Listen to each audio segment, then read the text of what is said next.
اور ساتھ ہی ساتھ اس دن ہمارے اور آپ کے لیے، پورے ملک کے لیے، پورے ہندوستان کے ایک ایک فرد کے لیے بہت بڑا دن ہے، عظیم دن ہے، عظیم الشان دن ہے۔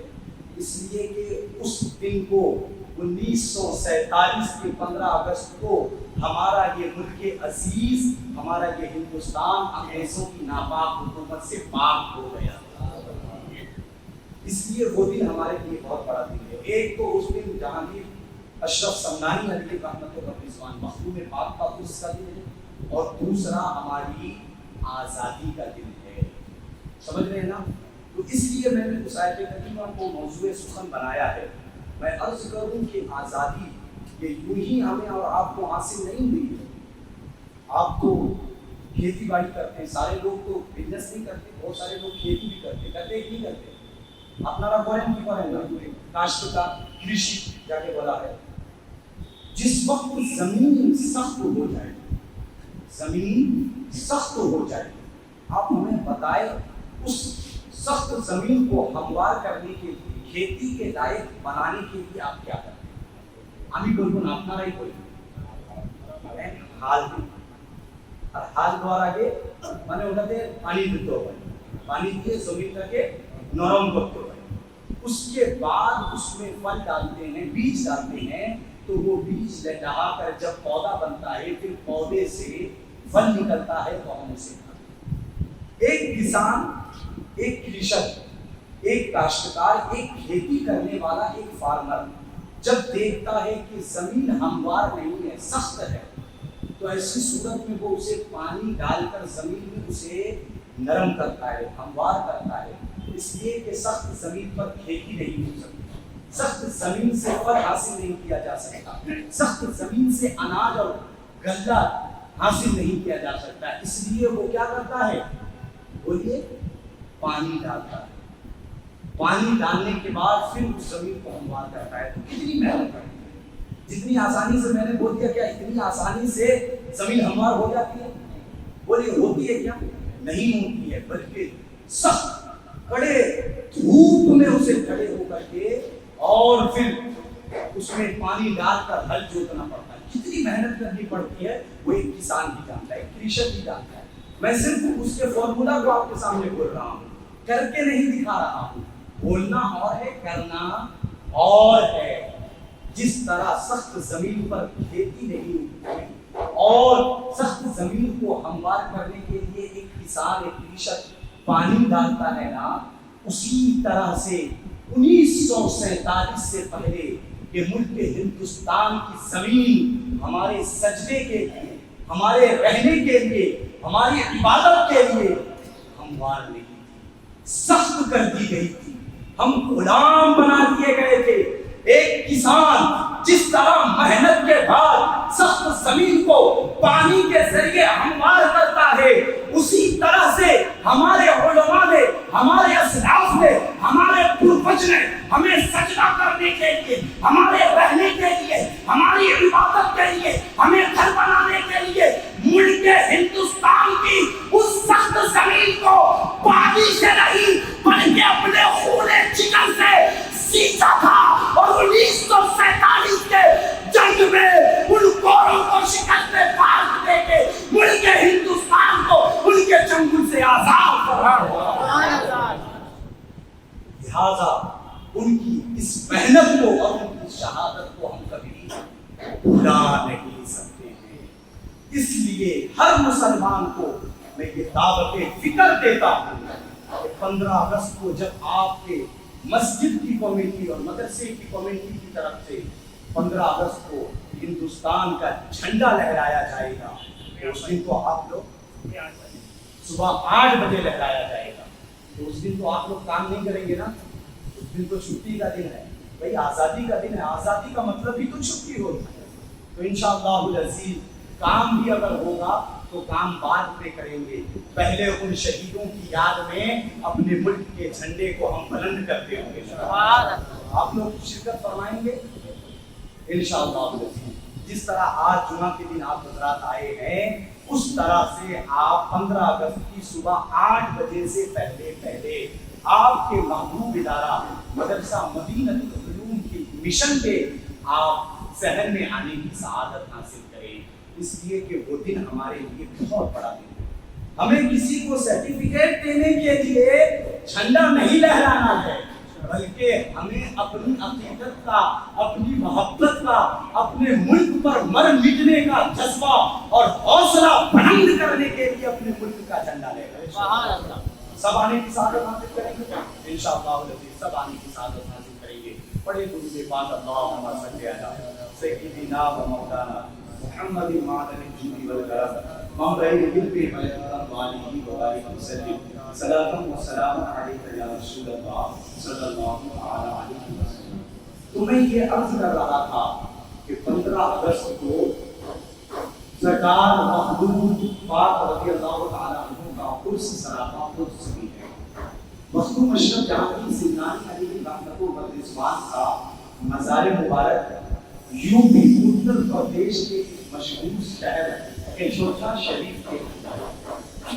آپ کو معلوم ہونا چاہیے آج پوری دنیا حکومت کے پیچھے بھاگ رہی ہے، پوری دنیا حکومت کے پیچھے بھاگ رہی ہے، حکومت حاصل کرنا چاہتی ہے۔ کوئی ایم ایل اے بننا چاہتا ہے، کوئی ایم پی بننا چاہتا ہے، کوئی سی ایم بننا چاہتا ہے، کوئی پی ایم بننا چاہتا ہے۔ لیکن ہمارے اسلاف کی زندگی کا مطالعہ کر کے دیکھیں، ہمارے بزرگان دین کی زندگی کو دیکھیں۔ مخدوم اشرف جہانگیر سمنانی کوئی عام خاندان میں پیدا ہونے والے ذات کا نام نہیں ہے، بلکہ عام بادشاہوں کے خاندان میں جنم۔ آپ کی پیدائش بادشاہ کے خاندان میں ہوتی ہے۔ بادشاہت آج پوری دنیا حاصل کرنا چاہتی ہے، لیکن مخدوم اشرف جہانگیر سمنانی کو اللہ نے بادشاہ کے خاندان میں پیدا فرمایا۔ پر آپ کی زندگی کو دیکھیے، دنیا بادشاہت کے پیچھے بھاگ رہی ہے، لیکن میرے مخدوم نے بادشاہت کو اپنے قدموں سے ٹھوکر لگا کر غریبی کو اپنایا ہے، فقیری کو اپنایا ہے، درویشی کو اپنایا ہے۔ آپ کے والد ماجد کا نام محمد ابراہیم تھا رحمۃ اللہ تعالی علیہ، اور آپ کی والدہ یعنی آپ کی ماں کا نام، اپنا ماں نام خدیجہ بیگم جی۔ آپ سمنان میں پیدا ہوئے، چھوٹے ہی میں آپ نے علم دین حاصل کرنا شروع کر دیا، اور محض 7 سال کی عمر میں، جیسا کہ میں نے مطالعہ کیا ہے، 7 سال کی عمر میں جہاں ہمارا آپ کا بچہ قرآن کا قاف بھی صحیح سے ادا نہیں کر پاتا ہے، ہمارے مخدوم پاک نے پورے قرآن کو 7 قرأتوں کے ساتھ حفظ مکمل فرما دیا، مکمل حافظ قرآن بن گئے 7 سال کی عمر۔ ابھی بالغ نہیں ہوئے 7 سال کی کم سنی کی عمر میں جب حافظ قرآن بن گئے ہوں تو آگے والی زندگی میں کتنے بڑے عالم دین بنے ہوں گے، ان کا اندازہ کون لگا سکتا ہے۔ بہرحال آپ بالکل نوجوان ہیں، نوجوانی کے عالم میں چونکہ یہ واقعہ بہت مشہور ہے اور ہمیں اور آپ کو اس سے ایک سبق حاصل ہوتا ہے، اس لیے میں وہ واقعہ آپ کے سامنے پیش کرنا چاہتا ہوں۔ وقت کی قلت دامن یہ ہے، بچپنے کے واقعات کو، حالات کو پھر کبھی کسی موقع پر پیش کرنے کی سعادت حاصل کروں گا۔ آپ بالکل نوجوان ہیں، آپ کے دل میں اللہ تبارک و تعالیٰ سے محبت رچ بس گئی ہے، حکومت کی طرف بالکل بھی توجہ نہیں ہے، حکومت کی طرف سے آپ بے رغبتی کا اظہار کر رہے ہیں۔ ایک دن کیا ہوتا ہے، سمنان شہر کے سامنے متصل ملے ہوئے ایک پہاڑ تھا، اور اس پہاڑ کے اندر ایک کنواں تھا، ایک غار تھا۔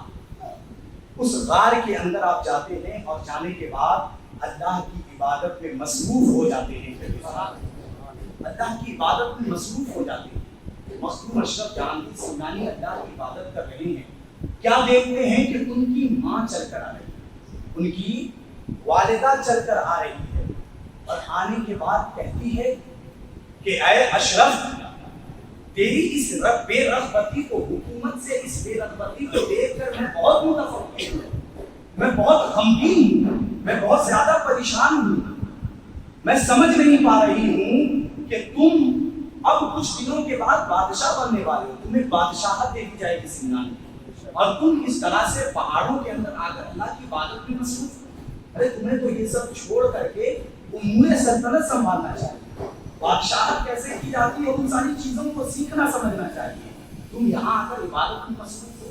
اللہ اکبر کہ اسن انر ماس آسے ان کو تھوڑا بول دینا کہ تم اس طرح کر رہے ہو. اللہ اکبر.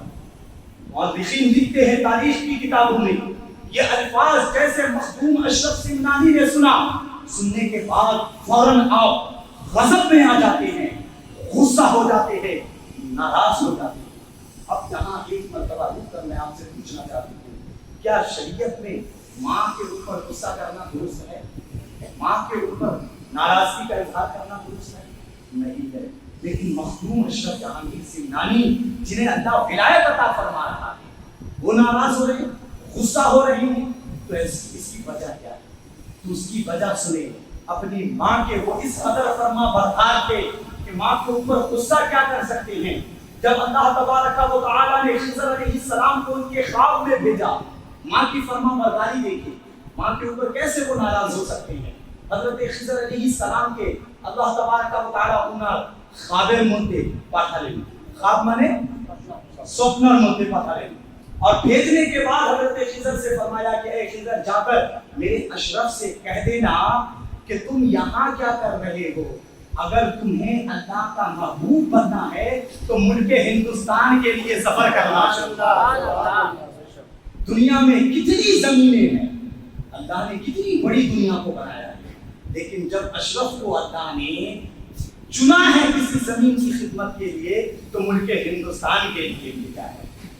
چاہتے تو خواب کے پر عمل کرتے ہوئے آپ فوراً ہندوستان آ جاتے, لیکن اٹھنے کے بعد آپ فوراً ہندوستان کے لیے نہیں نکلے, بلکہ ادب کے ساتھ اپنے خواب کو پہلے اپنی ماں سے بیان فرمایا.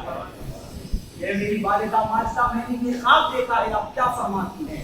آپ کی اجازت ہوگی تو میں نکل جاؤں گا. یہ ہے مخدوم اشرف جہانگیر سمنانی جو اپنی ماں سے ہر وقت مشورہ لیا کرتے ہیں, ان کے حکم کا خیال فرماتے ہیں. تو وہ بھلا عبادت میں مصروف رہ کر اپنی ماں کو غصے میں کیسے دیکھ سکتے ہیں, اپنی ماں سے کیسے غصہ فرما سکتے ہیں؟ تو آپ نے تو غصہ فرمایا, لیکن یہ غصہ کس سے تھا؟ تو سنیں, حضرت مخدوم اشرف جہانگیر سمنانی نے جو دیکھ کر غصہ کیا تھا, انہوں نے اپنی ان دونوں آنکھوں سے نہیں, ہم جن دونوں آنکھوں سے دیکھتے ہیں اس آنکھ سے دیکھ کر غصہ نہیں کیا تھا, بلکہ اللہ کے نبی ارشاد فرماتے ہیں اتقوا فراست المؤمن فانه ينظر بنور اللہ. مومن کی فراست سے بچو, اس لیے کہ مومن کامل آنکھ سے نہیں بلکہ اللہ کے نور سے دیکھا کرتا ہے. فانه ينظر بنور اللہ. انہوں نے اپنی آنکھوں سے نہیں دیکھا کہ میری ماں ہے, بلکہ انہوں نے اللہ کے نور سے دیکھا, نور نظر سے دیکھا. ان کو جو اللہ نے ایک اپنے قرب سے بصارت عطا فرمائی تھی, اس بصارت سے دیکھا, اور دیکھنے کے بعد ارشاد فرماتے ہیں او آنے والی سن, تو کبھی بھی میری ماں نہیں ہو سکتی ہے, تو کبھی بھی میری ماں نہیں ہو سکتی ہے. میری ماں مجھے کبھی اللہ کی عبادت میں مصروف اور مشغول رہنے سے کبھی روک نہیں سکتی.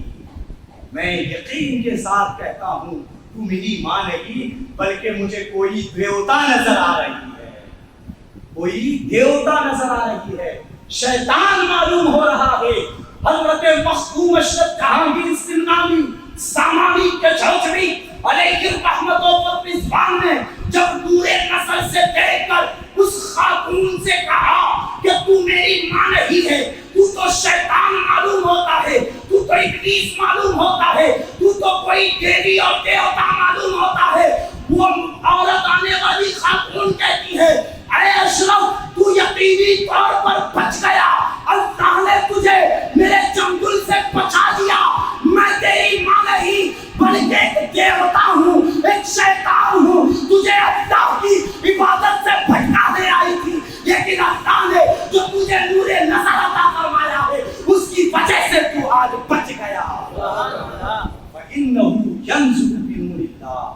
مومن کی بصارت سے بچو کہ وہ اللہ کے نور سے دیکھتا ہے. اللہ اکبر.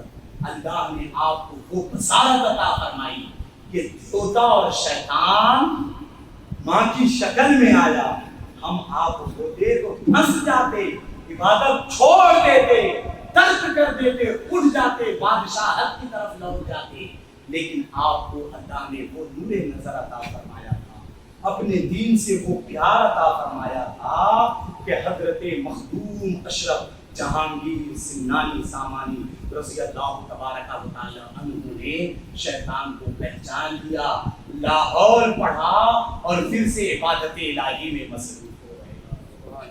اور ایک دو دن نہیں، جب ہندوستان کی سرزمین پر تشریف لائے نا، میری ایک عادت ہے، میں محل استشہاد کو بولا کرتا ہوں۔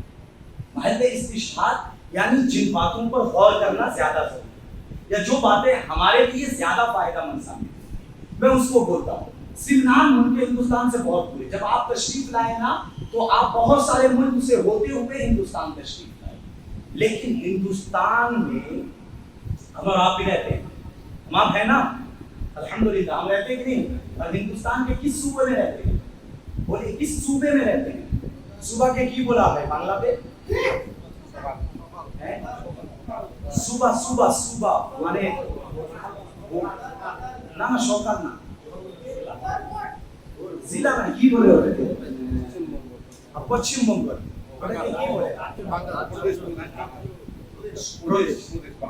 پردیش۔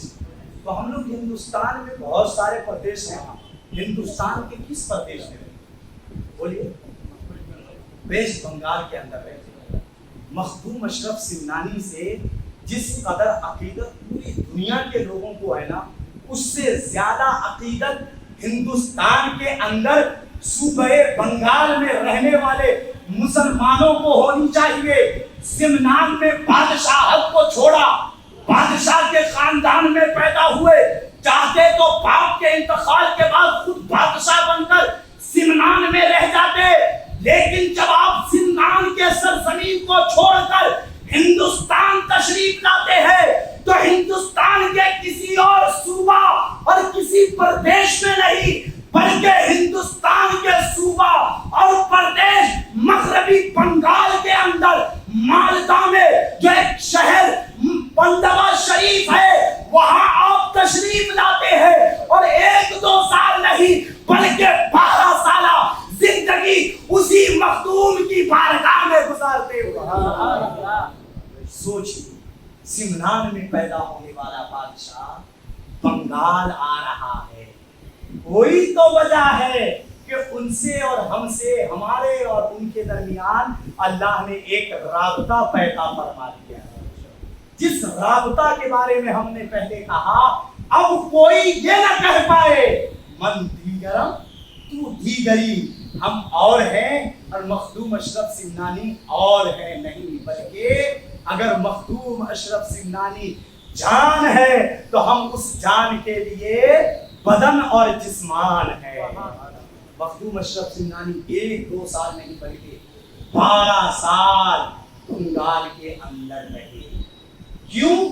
صرف اور صرف اس لیے کہ ہمیں اور آپ کو شریعت کا صحیح علوم اور علم حاصل ہو جائے، شریعت کی معرفت حاصل ہو جائے۔ وہ اور وجہ ہے کہ بنگال میں رہنے کے بعد پھر آپ اتر پردیش گئے، کچوچا شریف کو آپ نے ہمیشہ کی زندگی کے لیے آپ نے پسند فرمایا، چن لیا، اور کچوچا شریف میں آج آپ کا مزار پر انوار ہے۔ ہر عام اور خاص شخص وہاں جا کر ان کی بارگاہ سے فیض و برکات حاصل کرتا ہے۔ ہم آپ جا تو نہیں پا رہے ہیں، کم از کم اپنے گھر میں ان کی یاد میں محفلیں تو سجا سکتے ہیں، بڑی محفل نہیں تو کم از کم فاتحہ تو دلا سکتے ہیں۔ میں یہ نہیں کہوں گا کہ آپ مجھے بلا کر ہی فاتحہ دلائے، حافظ صاحب کو بلا کر ہی فاتحہ دلائے۔ ارے فاتحہ اگر عقیدت کے ساتھ آپ کو صرف ایک ہی سورہ یاد ہے، سورہ نہیں یاد، آپ کو اگر درود ہی یاد ہے، وہی پڑھ کر ان کی روح کو انزال کر دیں گے تو رب کی رحمت سے امید ہے مخدوم کا فیضان صرف درود پڑھ کر، فاتحہ پڑھنے سے بھی اللہ ہمارے گھروں میں نازل عطا فرمائے گا۔ کریں گے کہ نہیں کریں گے؟ ضرور انشاءاللہ کریں گے. تبرک ہو تو بہتر ہے, تبرک نہ مل پائے جس کو آپ لوگ یہاں اپنی زبان میں تبارک کہتے ہیں. تبارک যদি না হয় তাহলে আপনারা শুধু এই গিলাস জলের মধ্যে ফাতিহা করতে পারেন. অবশ্যই আপনারা ফাতিহা করবেন. دعا کرتا ہوں اللہ تبارک و تعالی مخدومی فیضان سے ہمیں آپ کو پورے عالم اسلام کو مالا مال عطا فرمائے.